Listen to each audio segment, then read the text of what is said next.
Bom dia, como vai você? Tudo bem? No nosso tema de hoje, eu quero te fazer uma pergunta e é uma pergunta para você pensar. Quem é Jesus para você? Muito se fala de Jesus.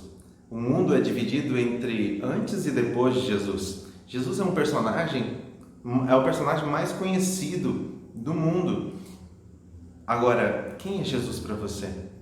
Jesus é simplesmente um homem que deixou grandes lições no passado para você? Quem é ele? Jesus é aquele que te deu a vida? Quem é Jesus? Um mito que as pessoas falam por aí? Quem é Jesus para você?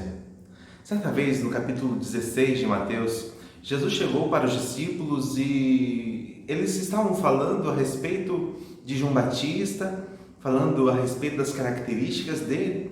E Jesus então parou para os discípulos e disse assim: eles estão falando, quem eu sou, mas quem vocês acreditam que eu sou? Quem sou eu para vocês? O primeiro a levantar a mão e dizer assim, uma resposta, o primeiro a levantar foi Pedro.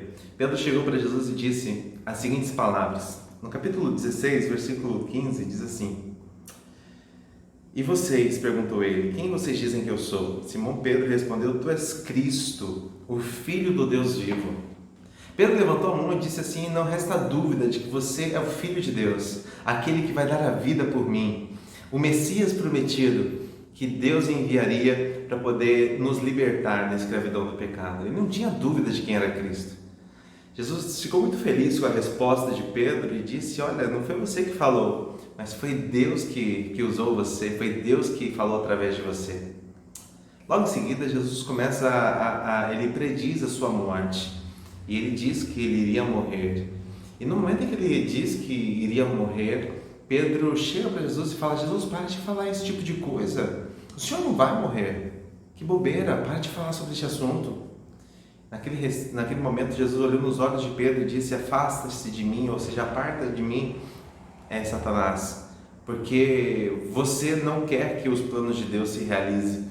E aí Jesus é bem duro com Pedro e fala que ele menciona que Pedro estava sendo possuído pelo inimigo naquele momento.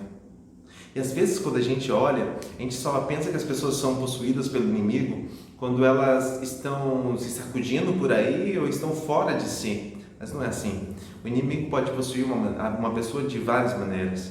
Quando a pessoa chega daquele jeito é porque ela também tem algum transtorno psicológico. Mas Satanás, ele também influencia as pessoas hoje. E o que a gente percebe é que no mesmo momento em que Pedro foi elogiado porque Deus usou Pedro, Pedro também se deixou ser influenciado por Satanás. Nós vivemos um grande conflito em que você não pode ficar no meio termo. Ou você será influenciado por Deus, ou você será influenciado pelo inimigo de Deus. Agora, que você no dia de hoje possa buscar preencher a sua mente e buscar ser usado por Deus, porque não existe meio termo. Ou você será usado por Ele, ou pelo inimigo dele. Então, que você seja uma bênção, que você realmente possa entender o plano da salvação e fazer diferença na vida das pessoas. Esse é o meu desejo e que Deus te abençoe. Até amanhã.